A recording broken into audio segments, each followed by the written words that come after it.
Halo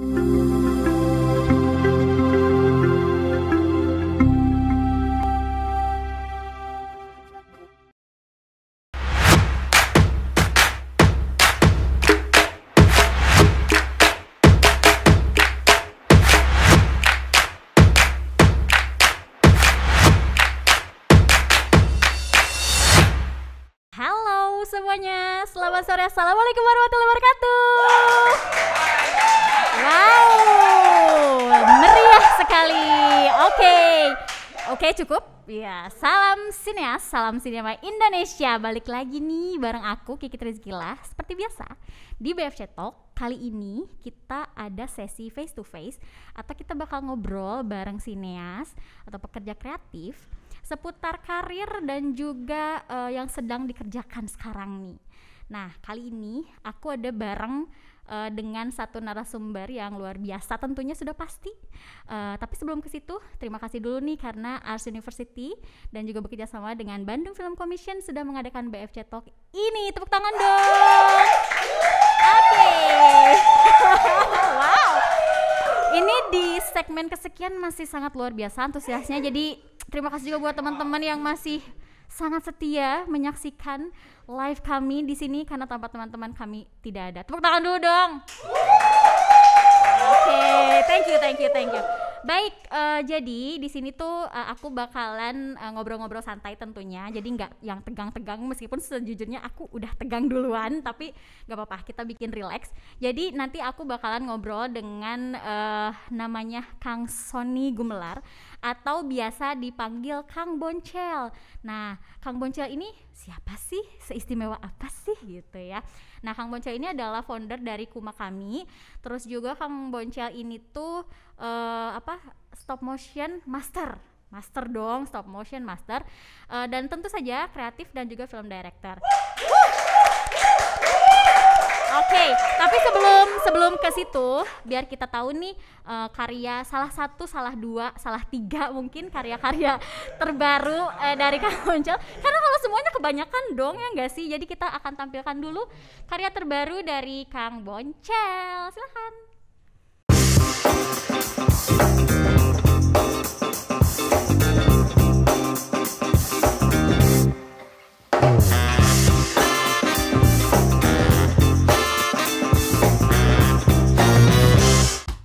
Okay, here's the deal. You're all about sustainability, but you find out the packaging that grows around your gift item is like about 5 layers of useless stuff that's only there for show. So what do? You launch a 100% reusable range of packaging that literally grows on you. Through a seed-infused biodegradable plastic that can be reconstructed as an indoor plant starter kit.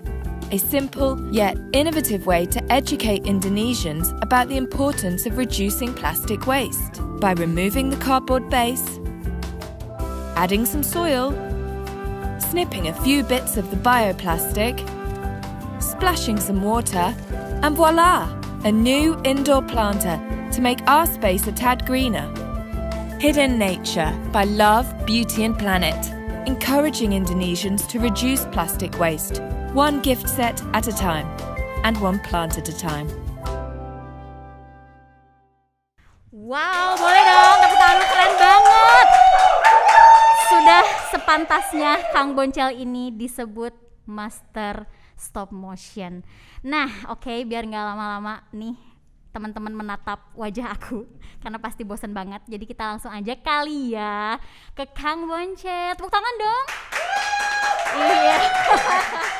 Oke, Kang Boncel. Apa kabar sebelumnya? Baik ya. Alhamdulillah di masa pandemi ini sehat-sehat ya Kang ya? Sehat alhamdulillah. Udah bisa datang ke sini, terima kasih juga sebelumnya udah mau nih ngobrol-ngobrol santai bareng aku dan juga teman-teman yang sedang menonton atau menyaksikan live ini. Itu sebelumnya makasih. Nah, tapi ini Kang, aku kan tadi cuman sedikit banget tuh memperkenalkan Kang Boncelnya.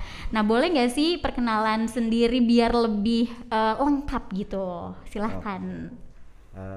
Ya sebenarnya apa ya, dimulai dari mana? Sebenarnya kalau bicara masalah karir, enggak, oke, sip.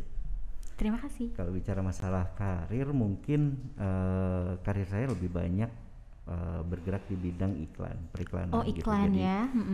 awalnya dulu dari 2004 saya masuk ke advertising agency sampai ke terakhir itu di 2014. 10 tahun tuh Kang ya. Ya, abis itu baru memulai karir di produksi, di production, di itu mulai di 2014. Oh oke, jadi nyambung tuh ya. Itu udah menentukan, ya udah deh jalan sendiri aja, terus bikin kita bikin bukan ya production management kecil-kecilan gitu. Kecil juga kayaknya nggak kecil-kecil banget ya nggak sih? Udah terus? Terus kalau stop motion sendiri itu sebenarnya dimulai dari kecelakaan di tahun 2008 waktu itu. Ketika waktu itu saya masih di advertising agency, kita pengen bikin iklan yang menggunakan teknik stop motion, tapi ternyata kita cari waktu itu kita pitch ke 10 production house di Jakarta, tapi nggak ada satupun yang menawarkan director lokal atau production lokal yang menghandle project itu. Penasaran. Akhirnya waktu itu kita kita produksi di Melbourne waktu itu. Oh, di Melbourne, oke. Dan akhirnya saya ikut supervisi produksi di sana dan saya extend akhirnya, dan saya dikeluarkan dari kantor gara-gara fokus ke sana. Gara-gara kelamaan kelamaan belajar di sana.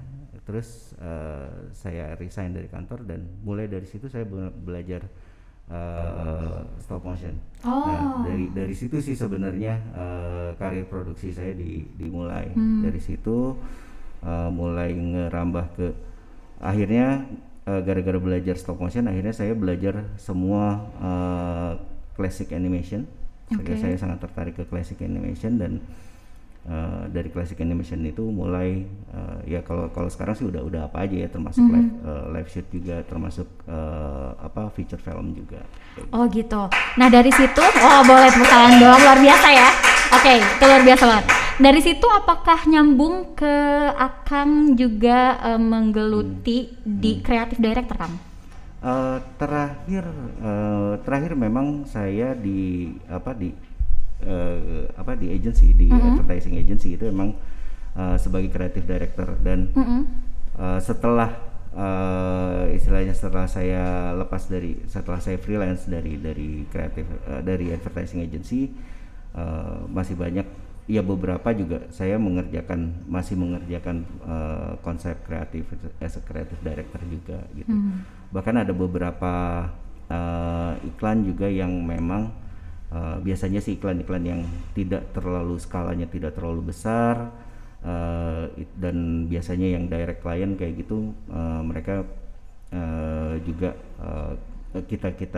kita kerjakan dari mulai partnya creative directing sampai ke production eksekusinya. Oh, berarti ternyata bukan cuma juga sih, tidak bekerjanya tidak berhenti di creative director, tapi eksekusinya juga. Iya. Semua dong kalau gitu ya, lengkap ya.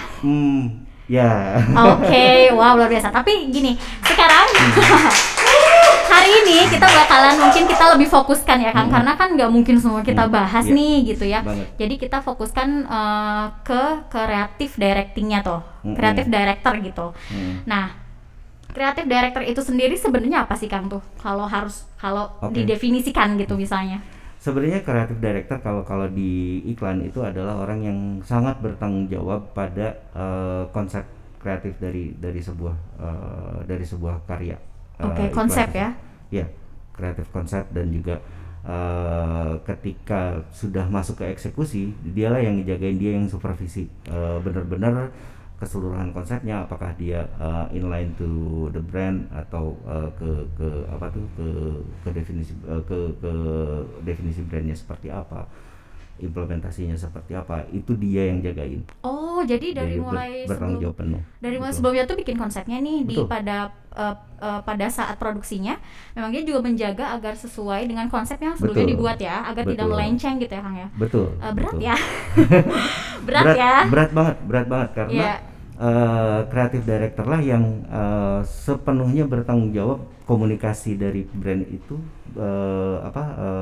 nyampe atau enggak, efektif atau enggak, istilahnya in point atau tidak gitu. Itu bener-bener dia yang bertanggung jawab penuh dan yang menentukan gitu ya. Betul. Dan biasanya seringkali saking ininya ya, saking vitalnya posisi creative director di advertising agency. Once dia kadang-kadang ada juga yang apalagi belakangan ini kalau misalnya dia gagal sekali aja, misalnya dalam pitching kayak atau dalam maintain brand itu biasanya langsung di-cut. Dan itu memang seperti itu, wajar banget ya. Sewajarnya. Berarti persaingan ketat dong Kang. Banget. Oh wow. banget. Seketat itu ya ternyata. Oke, Kang, maaf sebelum lanjut boleh iya, soalnya kan ini turun. pandemi ya, jadi nggak apa-apa Kang, karena kan kita ngobrol ya. Seru. Jadi oke, berarti sebenarnya yang dikerjakan nih kan tadi konsep tuh, kalau misalnya secara teknis itu tuh apa aja sih Kang, bikin apa misalnya gitu? Sebenarnya dari biasanya secara workflow ya, dari dari brand biasanya dia biasanya ada brief ke advertising agency untuk kita mau mengkomunikasikan dari tahap A ke tahap B misalnya. Oke. Nah, dari situ tugasnya creative director berdasarkan brief itu, kebutuhan si brandnya seperti apa, value yang akan dibawa seperti apa, itu dia yang nentuin tuh. Jadi menerjemahkan keinginan sekali. dari si brand itu. Betul. Ya, klien gitu ya. Betul sekali. Wow, luar biasa. Oke, jadi harus pinter ya mengartikan maksud dan tujuannya. Betul. Dan nggak sepenuhnya yang namanya creative director sebenarnya tidak sepenuhnya kerjaan kreatif atau artistik sih sebenarnya. Oh gitu. Jadi karena gimana tuh? Seorang creative director yang ideal itu adalah orang yang benar-benar harus melek data sebenarnya. Melek data tuh gimana tuh maksudnya Kang? Karena ketika kita menentukan komunikasi untuk satu brand atau kita menentukan sebuah movement atau activity untuk sebuah brand, itu nggak mungkin kita melakukannya tanpa melihat data. Oh, maksudnya pasarnya seperti apa? Okay. Udah itu perkembangannya seperti apa? Kita harus benar-benar riset dong ya Kang. Iya, kita harus ngupas hasil riset. Oke, wow. Dan itu benar-benar poin per poin, karena kita seperti gini deh. Untuk menentukan sebuah brand, dia mau flagship campaign-nya itu di mana? Di TV kah? Atau di YouTube kah? Iya. TikTok kah? Karena atau sekarang banyak ya banyak banget channel. Harus spesifik itu berarti ya? Harus spesifik itu. Okay. Itu kita harus benar-benar nentuin berdasarkan datanya gitu. Udah itu juga kita harus, pertama yang harus kita lihat adalah si produk ini marketnya di mana. Oke, gitu. Itu yang paling pertama banget tuh. Betul. Existing market, desirable market itu benar-benar harus kita pahami banget. Karena kadang-kadang begini, yang sering kejadian nih kalau misalnya ketemu sama klien, dia tahu existing marketnya di kelas CD misalnya. Oke, kelas CD itu gimana, boleh dijelasin sedikit mungkin biar teman-teman pada paham dan saya juga. Ya katakanlah misalnya dia barangnya untuk existing marketnya di menengah ke bawah. Oh oke, menengah ke bawah ya kelas CD itu. Oke. Nah sementara dia dia ingin menampilkan kesan glamorous Gak nyambung dong ya Kang, atau gimana? Kadang nggak harus nggak nyambung, Oh, kadang nggak harus nggak kadang- nyambung, oh, kadang oke. kadang Menarik kadang nih. kayak gini, apa tuh? Ya banyak itu sangat tergantung pada data, bener-bener sangat tergantung pada data. Oke, gimana? Kalau misalnya ternyata, sorry turun Ya. mulu. Nggak apa-apa, Kang, nggak apa-apa. Santai aja, kita Kalau santai aja. misalnya apa tuh yang disasar, ini contoh simpel aja. Siap. Kalau misalnya yang disasar itu ternyata laki-laki, kalau existing marketnya ada di CD, ya ngomonglah pakai bahasa CD. Oh, oke. Sesimpel Ada- itu ya komunikasinya gitu Betul. ya. Tapi data yang sama akan menimbulkan hasil yang berbeda. Kalau ternyata apa tuh existing marketnya di CD, tapi sasarannya itu perempuan, Beda jangan lagi. pernah pakai cara komunikasi Oke. CD. Jadi emang Ada. segitunya ya, Kang, ya? Ada beberapa Sespesifik triknya itu. dan ada hal-hal yang spesifik itu. Kalau kita di iklan kita nyebutnya apa tuh inspirational image-nya di mana? Inspirational image-nya di Betul. mana? Jadi mau menampilkan apa nih gitu ya? Wow. Berarti Kang, ini tuh dan semua by data tadi ya. Maksudnya By data. kita mengkonsepnya itu by data. Betul. Berarti bisa dikatakan kalau misalnya bekerja nanti mungkin ada teman-teman nih yang mulai sebenarnya udah mengerjakan itu, tapi sebenarnya aku tuh kemana sih gitu kan? Betul. Berarti nggak cuma kita fokus ke kreatifnya, tapi juga harus scientific alias datanya harus juga Betul. kita punya gitu ya kan, kita Betul. cari kalau nggak ada gitu ya. Itu luar biasa sih. Nah, Kombinasi ya. Yang ini aja kayak dari apa tuh ada beberapa case yang terakhir yang kita kerjakan, kayak misalnya kenapa kita akhirnya memutuskan menggunakan teknik stop motion untuk Love Beauty and Planet Yang tadi ya, yang yang tadi tadi itu aja. keren banget sih. Terus Itu, gimana tuh? Kang? kenapa kita menentukan akhirnya kita pakai stop motion, udah itu juga kenapa penggambarannya seperti itu dibuat fokus simple dengan background yang benar-benar itu juga semua kita lakukan berdasarkan data.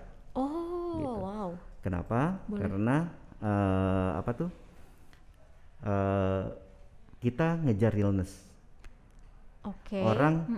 Orang tidak akan percaya kalau misalnya sebuah iklan tentang apa tuh kerusakan alam, tapi digambarkan lewat animasi dengan apa tuh pendekatan grafis yang sedemikian rumit misalnya. Oh iya, Misalnya kita nggak pakai nyampe gitu ya, nggak akan Sulit. nyampe pesannya mungkin. Betul. Iya, betul. oke. Jadi orang nggak ngerasa ada itu mah bukan plastik beneran atau Iya santai bener aja, ya, gitu. bener-bener nggak ngerasa relate gitu. Betul, nggak Oh relate oke gitu. oke Itu oke. makanya kenapa kita beneran pakai apa tuh produk yang beneran, kita beneran pakai bungkus beneran, akhirnya kita mengexaggerate kesan apa tuh realness-nya itu emang sengaja kita lakukan di situ. Karena emang itu juga terjadi kan ya. Betul. Itu terjadi dan kita fokus secara gambar, kita bikin fokus, ya udah kita fokusin aja ke barangnya itu gitu. Dan itu yang ternyata alhamdulillah direspon positif sama juri-juri, dan mereka melihat itu karya itu langsung relate ke situasinya. Oke, bentar nih ngomongin juri. Berarti ini sedang dalam kompetisi atau gimana nih? Coba boleh diceritain dong. Kebetulan itu karya itu udah agak lama sebenarnya. Kita mulai ngerjain itu di akhir November Tahun lalu. Itu selesai di Desember, dan kebetulan Desember itu ada event ada penghargaan Citra Pariwara, dan kebetulan karya kita dapat bronze waktu itu di Juara, Citra Pariwara. Kang. Keberapa tuh? Bronze. Kebetulan pada di kategori itu Iya. itu juara tertingginya bronze, karena nggak yang silver dan gold lagi nggak ada. Wow, keren banget. Berarti itu tuh yang bikin itu menjadi daya tarik para juri, berarti memang salah satunya adalah konsep ya Kang. Konsep yang kuat, yang memang relatable dengan teman-teman. Betul. dan kondisi dan sesuai dengan campaign yang dibawakan, jadi akhirnya memenangkan ya. Iya. Wow, luar biasa banget. Nah, prosesnya nih Kang, tadi kan dibilang tuh prosesnya kurang lebih sebulan gitu ya Kang ya. Itu tuh kalau misalnya balik lagi kah tergantung dari konsep, kemudian yang tadi permintaan dari klien, atau adakah rata-rata atau range pengerjaan nih misalnya kalau dari yang biasa Kang lakukan gitu di audiovisual gitu, kalau sebagai creative director? Kalau dari sisi komunikasinya, sebagai creative director biasanya proses sebuah iklan untuk sampai ke eksekusi itu ya rata-rata sekitar 1 bulan ya, kurang lebih ya, kurang lebih sekitar 1 bulan biasanya. Nah, kecuali kalau misalnya itu biasanya kalau campaign yang sifatnya jangka pendek. Kalau misalnya yang jangka panjang, which is untuk saat ini, untuk di masa pandemi ini lagi kebanyakan produk lagi ngejar fast target. Yang jangka pendek itu. Jangka pendek. Berapa lama tuh kalau jangka pendek campaignnya, maaf? Up to 1 bulan ya. 1 Oke. bulan tuh udah maksimal banget. Oke. Udah maksimal banget. Kayak gitu. Nah, Terus? itu rata-rata sekitar Sebulan. segitu, gitu, dari mulai concepting sampai akhirnya Eksekusi. eksekusi gitu. Eksekusi punya jadwal schedule-nya sendiri. Oh, biasanya, oke. gitu. Jadi biasanya dari situ ditambah lagi jadwal eksekusi. Oh ya, itu berarti untuk konsep itu sebulan kurang lebih. Kurang lebih segitu. Oh, Kurang oke. lebih segitu. Kalau yang panjang, jangka panjang biasanya? Kalau yang jangka panjang biasanya kita campaign tematik yang biasanya punya jangka waktu sekitar 3 bulan sampai 3 bulan sampai 6 bulan sih biasanya gitu. Dan itu biasanya kita kerjakan itu biasanya panjang waktunya. Itu biasanya dari mulai pitching, concepting dan lain-lain itu bisa alot gitu ya. Bisa lumayan alot. Ya sealot-alotnya iklan sih ya paling juga maksimal 3 bulan ya tektokan gitu. Oh, kayak tektokan konsep dan lain-lain sampai deal tuh 3 bulan. Tapi kalau outputnya sendiri satu iklan atau bisa lebih dari satu tuh kalau untuk yang panjang? Yang tematik biasanya nggak kan cuma satu, itu pasti banyak sekali. Oh, justru karena itu panjang ya. Betul, panjang banget biasanya. Itu ada iklan, ada iklan audiovisual juga dipecah dari mulai TVC, sosial media. Udah itu termasuk. Juga, termasuk. Udah itu juga macam-macam sosial media juga kan.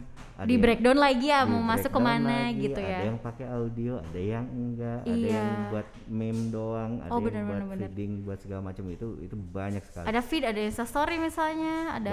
Banyak sekali. Pantesan itu luar biasa ya, panjang ya. Dan panjang. itu akan kerjain gitu ya. Ya. Itu biasa kalau dengan tim berapa banyak tuh Kang? Biasanya kalau di creative department aku sih biasanya kerja sama kalau tim minimal ya. Tim minimal biasanya aku kerja dengan 3 orang atau 4 orang sih. 3-4 orang ya, itu minimal. Tapi biasanya segitu, Segitu nyamannya sih. segitu ya. Nyamannya segitu. Karena mungkin kan secara konsep biasanya kalau lebih banyak kepala kan lebih banyak juga ya Kang yang harus dirembukin ya. Betul. Itu. Nah gini Kang, Akang base-nya di Bandung kah atau di Jakarta? Sebenarnya kami sendiri base-nya tuh di Bandung. Oke, base-nya di Bandung. Ya lebih banyak mengerjakan pekerjaan dari Jakarta sih. Gitu. Oke. Nah itu sebenarnya karena emang pasarnya lebih banyak di sana gitu Kang atau gimana tuh Kang? Karena mungkin lebih karena saya memulai karirnya di Jakarta kali ya. Oh Gitu. iya. Jadi orang keburu kenal Kang Boncel di sana saya gitu di ya. sana, gitu. Oh oke. Tapi ya sebenarnya sih kalau asli Bandung gitu. Jadi ya ketika kita ngedevelop tim dan lain-lain, saya lebih banyak justru mengerjakannya di Bandung sih. Oh justru gitu ya Kang ya. Oh, jadi mengerjakan develop dan lain sebagainya di Bandung, terus memang bolak-balik jadi. Bolak-balik aja. Tapi kalau pandemi mah dah ya, sekarang bisa di mana aja Iya. ya, maksudnya sekarang mah tidak terbatas ruang dan waktu istilahnya. Benar. Waktu sih harusnya dibatasi ya kan, karena kan kita juga capek ya. Cuman berarti kalau sekarang nih di masa pandemi kayak gini, berarti itu ada perbedaan gak sih Kang? Maksudnya secara mungkin pola kerjanya kah, atau misalnya komunikasinya gitu dengan Pola klien? kerja jauh beda. Gimana tuh? Pola kerja jauh beda. Kalau dibanding dengan sebelum pandemi ya, sebelum pandemi kita beneran meeting kan, meeting fisik, udah itu juga segala macam banyak kegiatan dilakukan, kegiatan fisik. Akhirnya jam kerja sebenarnya lebih terbatas. Oh, kalau pada saat Sebelum pandemi. sebelum, oke. Betul, sebelum pandemi ya. Selembur-lemburnya deh, kalau sebelum pandemi kan selembur-lemburnya paling sampai jam 12 malam kelar gitu. Nah, dan kalau misalnya setelah pandemi ini Waktunya jadi lebih tidak terbatas. Oke, tapi itu kayaknya memang yang dirasakan semua orang ya Kang, ya nggak sih? Nah, oke, kalau gitu apa nih yang lagi dikerjakan sekarang nih sama Akang dan tim? kalau kami sendiri sekarang lagi banyak diproduksi, kebetulan kemarin kita lagi baru selesai ngerjain Spotify, udah itu juga Traveloka, kita masih ngerjain satu brand minuman dan juga satu brand banking. Jadi kurang lebih ada 4 yang sedang dikerjakan atau yang lebih yang ongoing. Belum yang belum deal gitu ya, yang lagi ini gimana nih ya gitu-gitu. Jadi sebenarnya Kang nih bekerja di bidang kreatif director itu tuh harus mulai dari mana sih? Misalnya kan kalau teman-teman Bandung nih banyakan tuh sekarang memang kayak di film pendek gitu misalnya. Nah, ini nyambungnya tuh gimana nih? Misalnya apakah ya udah aja kalau kamu mau langsung, atau sebenarnya kalau di film tuh kalau mau bridging ke creative director tuh bagian ini nih kalau di film misalnya, atau gimana tuh Kang? Sebenarnya gini, kalau kita mau, saya sendiri kalau ditanya bagaimana polanya untuk sampai ke posisi kreatif directing gitu, itu saya sendiri agak sulit ngasih menularkan polanya, karena dari sisi pendidikan saya juga bukan dari sinematografi, udah itu juga ya komunikasi ada sedikit dulu saya jurnalistik. Cuman siap. Ya sebenarnya kan nggak ada hubungannya sama sekali. Cuman dan ketika awal-awal juga saya lebih banyak main di grafis sebenarnya gitu. Oh, grafis. Sebenarnya kalau untuk intinya sih sebenarnya kalau untuk menjadi seorang creative director sebenarnya lebih ke kita harus paham konsep komunikasinya, apapun itu ya. Apapun itu turunnya banyak. Mau ke iklan ataupun ke film, feature film, creative director itu selalu adalah orang yang bertanggung jawab penuh terhadap konsepnya. Terhadap konsep ya. Betul, terhadap konsepnya. Dan seringkali kalau misalnya di kita memang tidak cukup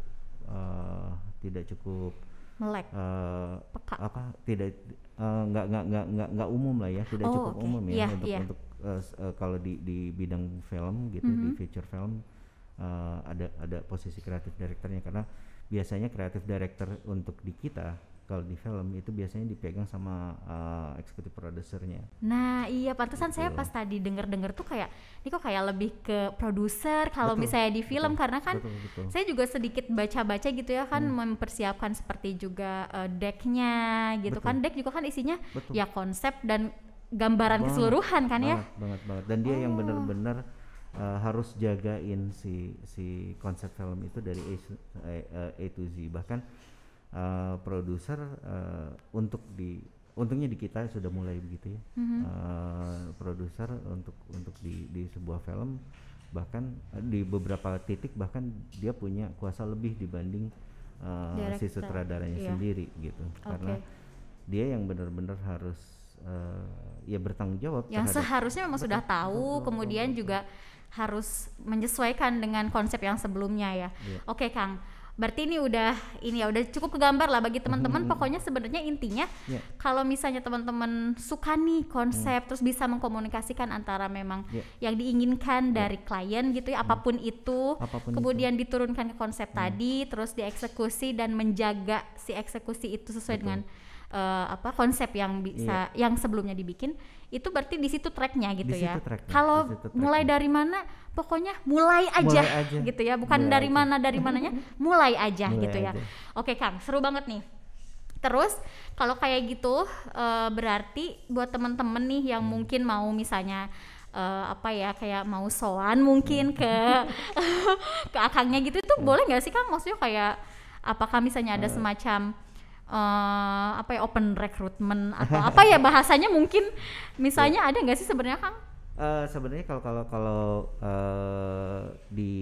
sebenarnya gini, kami sendiri itu sebenarnya bukan PH yang benar-benar ini ya, bukan PH yang benar-benar baku. Nah kalau misalnya memang mau ngobrol, mau join, sebenarnya masuk ke website aja. Di situ ada ininya juga, ada WhatsApp linknya juga, mau ngobrol langsung silahkan. Semua ada di website ya, lengkap. Oke. Jadi pokoknya intinya buat teman-teman yang mau mulai, jangan ragu untuk mulai aja, karena kalaupun salah-salah juga nanti kan belajar ya Kang ya. Kalau mau belajar juga mungkin bareng Kang Boncel, nanti boleh masuk ke webnya ya tadi ya. Boleh. Webnya di apa Kang, boleh disebutkan? kamikumakami.com. kamikumakami.com, Sunda pisannya kamikumakami. Oke. Baik, ini menarik banget, boleh dong tepuk tangan ya buat Kang Boncel. Oke. Emang suka rame gini Kang kalau di sini, jadi jangan kaget ya. Oke Kang, sebelum kita lanjutin nih, kita ada break dulu sebentar karena ini udah luar biasa, biar fresh ya. Jadi buat teman-teman jangan kemana-mana, kita akan break dulu sejenak, tetap di BFC Talk.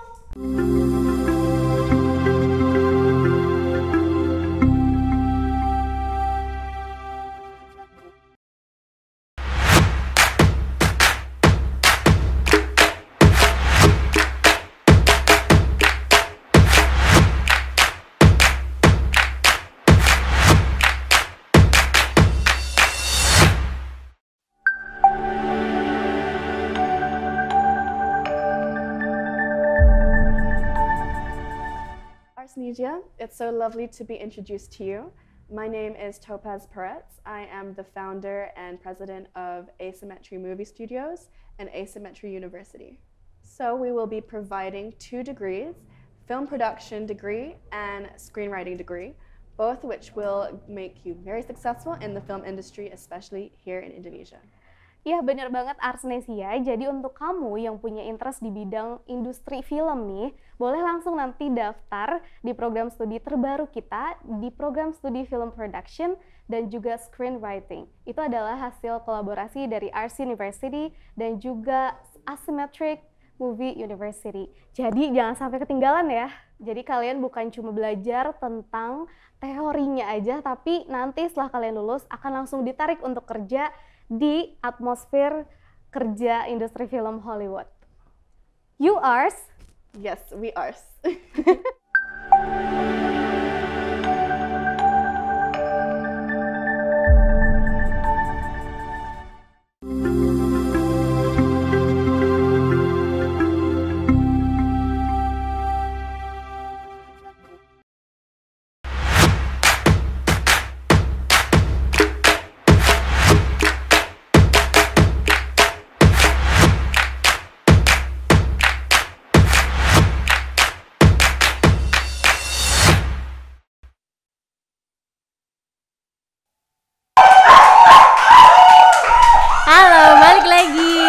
Masih tetap kita di BFC Talk bareng dengan Kang Boncel. Oke. Jadi nih Kang, tadi kan banyak banget ya proyek yang ongoing gitu ya, ataupun yang juga sebelum-sebelumnya itu udah pasti lah ya banyak, kita nggak usah bahas lagi karena udah keren banget juga tadi ditampilkan. Untuk proyek yang sedang ongoing nih Kang, rencananya atau harapannya tuh gimana tuh? Ya sebenarnya kalau rencana untuk project yang sekarang lagi dikerjakan sih, kita harapannya kita bisa lebih banyak menggunakan resource lokal ya. Iya betul, itu penting banget ya Kang. Itu penting banget, itu penting banget karena memang di bidang yang saya geluti sekarang di classic animation ini sebenarnya udah mulai langka. Oh gitu. Oh. Oke. Oh ya. Jadi sebenarnya udah langka ya, berarti butuh regenerasi gitu ya? Ya, udah mulai butuh regenerasi, udah mulai butuh lebih banyak orang lagi yang ngerjain. Terutama orang lokal ya Kang, Bandung gitu. Oke.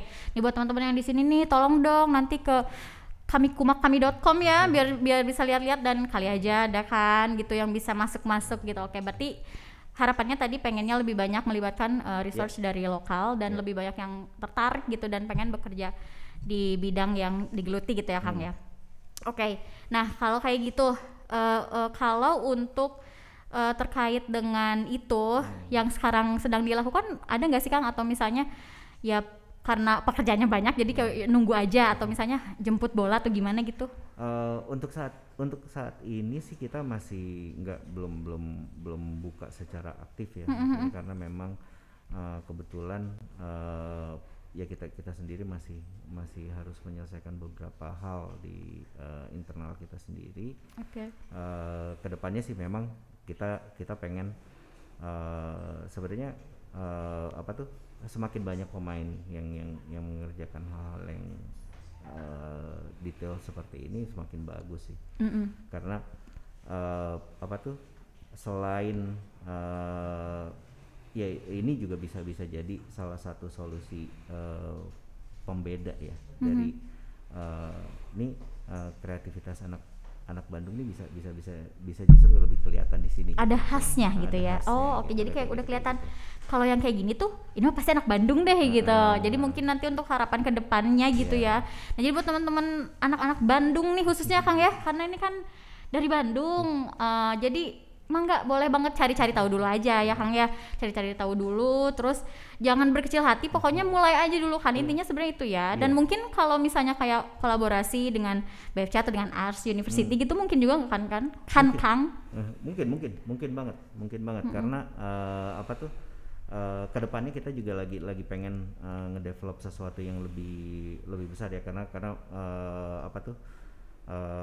untuk ada sedikit yang saya lihat, ada sedikit pergeseran market gitu, ada sedikit pergeseran market di dunia iklan sendiri, di dunia produksi iklan sendiri, bahwa selama ini kan kita lebih pasif nih, kita nungguin klien kontak kita untuk mengerjakan sesuatu kayak gitu. Belakangan ini mungkin lebih banyak klien juga yang lebih kita diharapkan kita jemput lebih bola aktif, gitu ya. Kita diharapkan lebih aktif untuk kita punya punya ciri khas tertentu, kita punya sesuatu yang bisa relate to the brand dan kita bisa propose juga ke brand. Kita juga udah mulai ke situ ya. Jadi mulai berarti kita juga bikin iklan nih untuk nyari klien iklan, bisa jadi ya kayak bisa gitu. Jadi, bener. Oke, bener. Menarik jadi. banget sih itu. Jadi pokoknya buat teman-teman istilahnya tetap balik lagi, jangan ragu untuk memulai dulu jangan ragu untuk memulai dulu. Oke nih Kang, sebelum kita tutup karena kita udah ternyata nggak kerasa ya udah cukup panjang kali lebar kali tinggi gitu, closing statement dari Akang yang mau disampaikan ke teman-teman terkait dengan yang sedang Akang geluti atau profesi yang Akang geluti sekarang. Ya sebenarnya apa ya, kalau satu hal sih yang saya percaya bahwa nggak ada sesuatu yang tidak mungkin kita lakukan selama kita nyari tahu, selama kita nyari ilmunya, selama kita nyari datanya dengan benar. Itu aja sih. Luar biasa.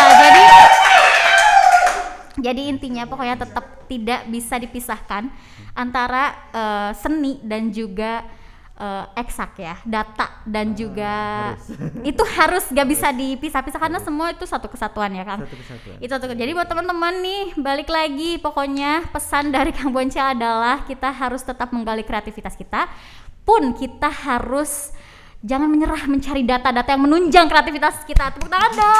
Oke. Iya, sampai mau luar biasa ya di sini tuh kan. Iya. Baik, sebelum kita tutup nih ya Kang, aku mau minta selfie dulu boleh nggak sih? Ayo. Kita selfie Kang. Oke. 1, 2, 3. Lagi. 1, 2, 3. Oke. Seru banget ya, sebenarnya ini serunya tuh karena luar biasa rame di sini tuh emang. Di sini tuh jadi studio ini tuh selain dari narasumber dan juga host, di sini memang ada penonton bayaran.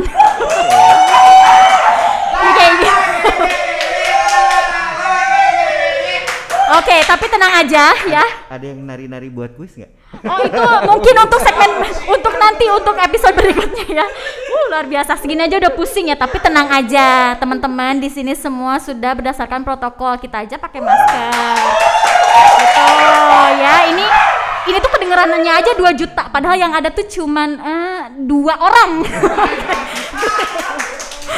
Baik, kayaknya segitu aja. Terima kasih sekali lagi buat Kang Boncel. Tepuk tangan sekali lagi boleh ya. Semoga saya udah diem aja. Semoga pokoknya kami bener ya. Semoga kaminya lancar terus, sukses terus, Kang Boncel juga sehat terus.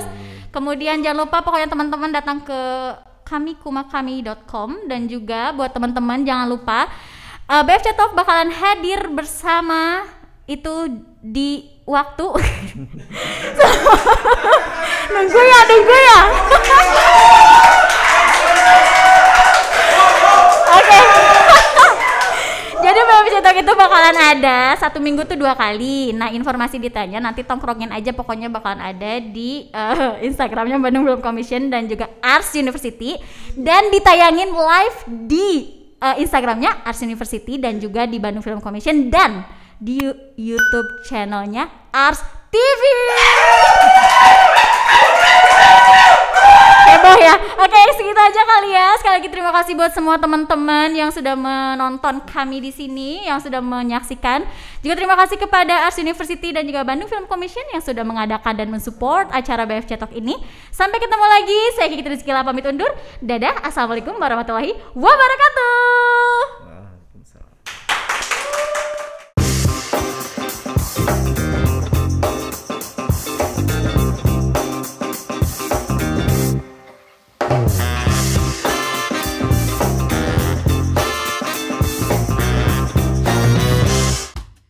Okay, here's the deal.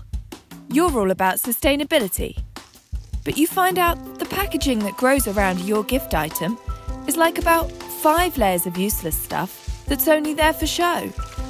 So what do? You launch a 100% reusable range of packaging that literally grows on you. Through a seed-infused biodegradable plastic that can be reconstructed as an indoor plant starter kit. A simple yet innovative way to educate Indonesians about the importance of reducing plastic waste by removing the cardboard base, adding some soil, snipping a few bits of the bioplastic, splashing some water, and voila! A new indoor planter to make our space a tad greener. Hidden Nature by Love, Beauty and Planet, encouraging Indonesians to reduce plastic waste, 1 gift set at a time, and 1 plant at a time.